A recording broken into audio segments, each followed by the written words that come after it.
name some years iPhone 17 Pro Max ga-atụwa ime o nwere ike ịtụwa ime na this coming December period. Number 1, Chisom. Number 2, Chizoba. Number 3, Chibuzo. Number 4, Chinemelum. Number 5, Chiamaka. Number 6, Ifeyinwa. Number 7, Chidimma. Number 8, Mmesoma. Number 9, Chinenye. Number 10, Chinenye nwa.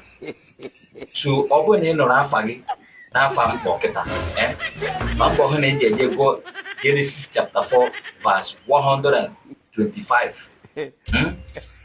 Ị na-agụ ị na-ayọ Chineke mgbaghara si ya ihe ọra ga-ebute mmadụ ịra gị nye gị iPhone 17 Pro Max, reject it. Ị nụkwala ihe m kwuru?